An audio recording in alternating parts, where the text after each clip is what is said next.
Salut à tous, c'est Zonzon. Aujourd'hui on se retrouve pour l'épisode 2 des quelles races choisir. Et aujourd'hui je vais vous présenter la race Sussex, comme vous le voyez. Donc je vous parlerai d'abord de mes anecdotes que j'ai eues avec ces poules. Quelles sont leurs caractéristiques, donc pourquoi acheter, est-ce qu'elles pondent bien, est-ce que c'est des bonnes couveuses. Donc on va tout de suite commencer, donc je vais vous présenter toutes mes poules Sussex.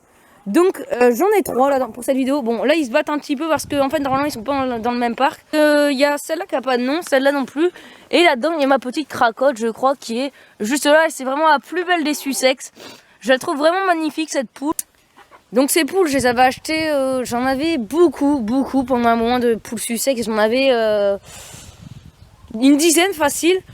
Mais je les avais achetées il y a très longtemps, genre en 2014 je crois. J'en avais une dizaine et ils sont tous au fil du temps mortes. Et il me reste plus que celle-là comme Sussex, comme très vieille Sussex, car celle-là c'est une jeune.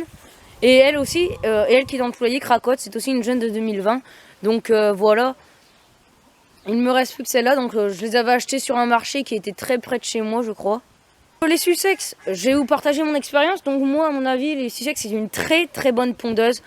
Mais ça va pas plaire à tout le monde, mais je trouve vraiment que la Sussex c'est vraiment une très mauvaise couveuse.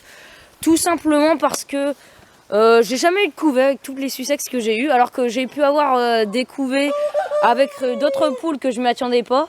J'avais eu un coup une couvée d'une poule de réforme que j'avais sauvée de l'abattoir. Donc pour vous dire, les Sussex ça a jamais couvé, alors que même une poule de réforme ça a fait mieux.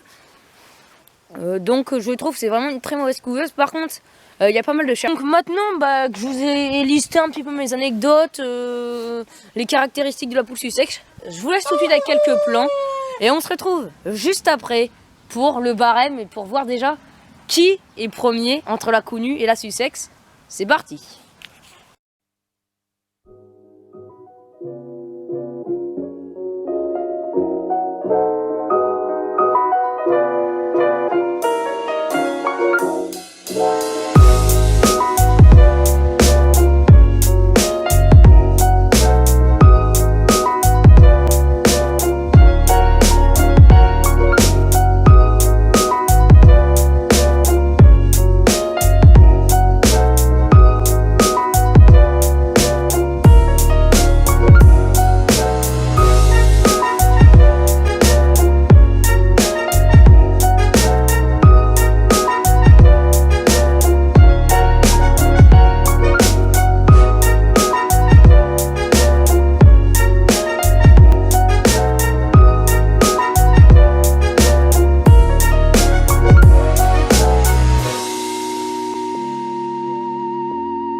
Après avoir vu ces très beaux plans de poules Sussex, on va maintenant passer à la note finale que vous attendez tous avec le barème qui est ci-dessous. C'est le même que samedi dernier pour la poule Connue. Donc on va tout de suite commencer.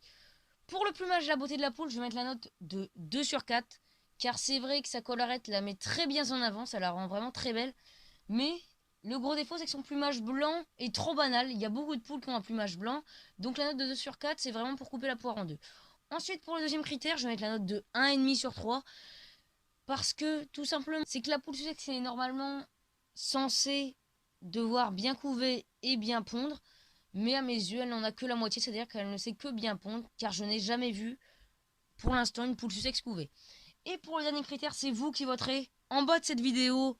Ou alors dans la vidéo finale qui sortira en mars. Ça fait pour l'instant la note de 3,5 sur 7. Et elle se place donc derrière la poule Connue de la semaine dernière, qui avait eu 5 sur 7.